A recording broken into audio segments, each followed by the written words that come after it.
científicos a través de estas últimas décadas han demostrado los efectos no benéficos que tienen el alcohol y el cigarrillo. El alcohol, por ejemplo, cuando se consume en cantidades muy elevadas, conduce a una lesión hepática irreversible, como es la cirrosis. Y en la cirrosis hepática los pacientes empiezan a tener trastornos muy serios, que van desde trastornos metabólicos, en los que se eleva el amoníaco, pierden su estado de conciencia, pueden entrar en coma o pueden tener hemorragias digestivas por parálisis esofágica, que es una de las causas de muerte, o también líquidos en la cavidad abdominal, ascitis. Y en relación al tabaco, es tan conocido el cigarrillo que el cáncer de pulmón es como la sombra al cuerpo. El cigarrillo que afecta el pulmón produce bronquitis aguda, bronquitis crónica y finalmente puede dar lugar a un cáncer severo de pulmón. También se ha relacionado la incidencia de fumar cigarrillos con el cáncer de vejiga. Y aquí hemos tenido personajes muy ilustres y muy valiosos del país que han llegado a ser presidentes, ministros de gobierno, deportistas importantes que han tenido este problema de fumar y han culminado su existencia con el cáncer de pulmón. La elevación de los impuestos a estas sustancias que producen graves lesiones en el organismo se justifica frente a una crisis económica que vive el país. Yo no tengo por qué analizar el por qué, el dónde y el cuándo se gastaron los dineros del Estado, pero lo que sí es absolutamente cierto, que nadie se esperaba, o por lo menos no en la magnitud que se encuentra en la actualidad, la baja del precio de los barriles de petróleo.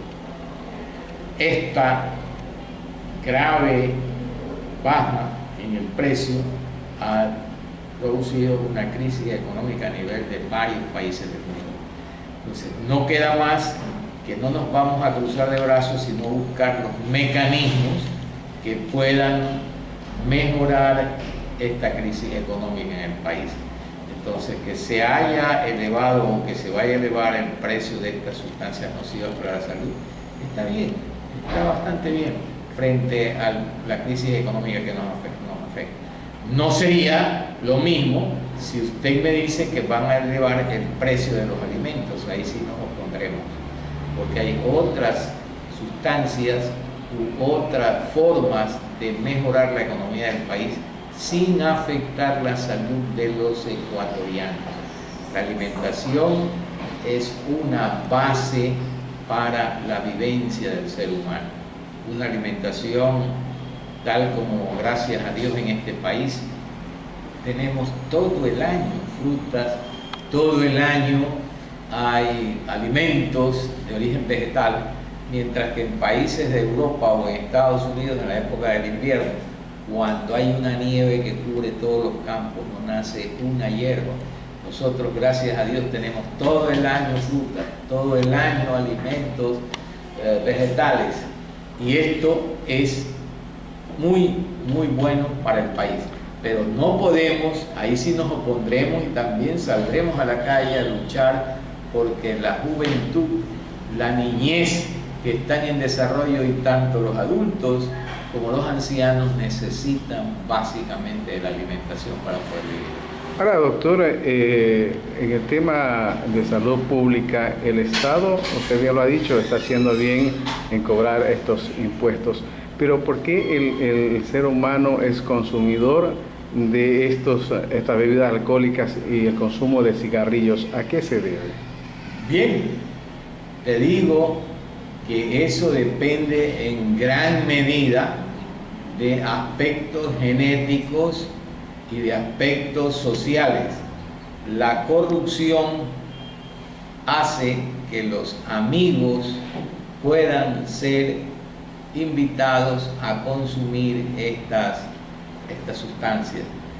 El jugador de pelota, por ejemplo, Cuando termina de jugar van a tomar cerveza y empiezan a invitar a los otros jugadores que nunca habían consumido, y por aquí empieza esto que podríamos llamar one by one, escalón por escalón, cada vez más y cada vez más y cada vez más consumo. Incluso hay predisposición de jóvenes que empiezan con el alcohol primero a cambiar su personalidad. Tú los ves en una fiesta risueños, bailarines, contadores de cachos, y al poco rato se quedan dormidos en la sala o salen de ahí y se quedan dormidos en la esquina de una calle. Es decir, se despersonalizan, y ese es el primer escalón de este grave problema de la adicción al alcohol.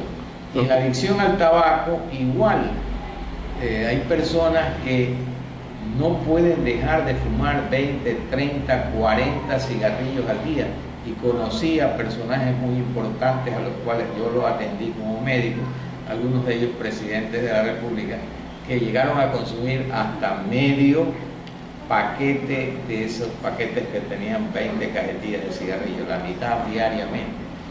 Entonces, esta adicción es un problema muy serio para el ser humano. ¿Le puede llevar a la muerte el consumo de estas bebidas nocivas? En el caso del cigarrillo, la enfermedad pulmonar obstructiva crónica, primero bronquitis aguda, luego bronquitis crónica, enfermedad pulmonar obstructiva crónica, cáncer de pulmón. El cáncer es un problema muy serio para los grandes fumadores. Ahora, doctor, ¿por qué hay ciertos médicos que recetan o le dicen a un paciente que sufre un tema coronario que se tome ciertas bebidas, vino y whisky? ¿El hombre necesita, o el ser humano necesita de alcohol? Estamos hablando posiblemente de cantidades o dosis pequeñas recomendadas. Yo no te estoy aconsejando que te emborraches ni que tomes grandes cantidades todos los días. El médico que lo recetó se basa en experiencias que da la Organización Mundial de la Salud, en que se puede recomendar por su efecto vasodilatador, que las arterias coronarias se dilatan, llevando mejor circulación a los músculos del corazón, tomando pequeñitas cantidades. Un solo traguito de 30 ml se lo toman en todo el día o en toda la tarde, ¿entiendes? O también el vino, porque ambos también, aparte del efecto vasodilatador, para algunos también disminuyen el efecto que tienen las sustancias grasas. Esto es, en esa forma te la podríamos recomendar. Te la podríamos, yo no recomiendo eso, pero se ve en la literatura mundial, si tú entras en internet, que es una de las recomendaciones. Incluso humorísticamente se dice que el vino ayuda al varón a tener una mejor atractivo por las damas y una mejor relación de tipo sexual, y es por eso que algunas damas odian al vino, porque a su esposo parece que lo conducía a tener esto que humorísticamente se señala, pero eso es un humor. El vino en pequeñitas cantidades, o el alcohol tipo whisky o ron en una dosis pequeñita en las 24 horas, podría ayudar a mejorar el problema de las arterias coronarias, pero no es que va a curarlos, podría mejorar la base de circulación, ¿verdad? Para finalizar, ¿el ser humano necesita de alcohol o no? El ser humano no necesita de alcohol. El alcohol está usando al ser humano. ¿Y quién es el que produce el alcohol? Las empresas. ¿Y quiénes son las que se benefician económicamente? Las empresas. Los grandes bebedores, los grandes fumadores son los afectados, totalmente afectados. Nuestra recomendación es no fumar y no ingerir bebidas alcohólicas, salvo en cantidades muy pequeñas.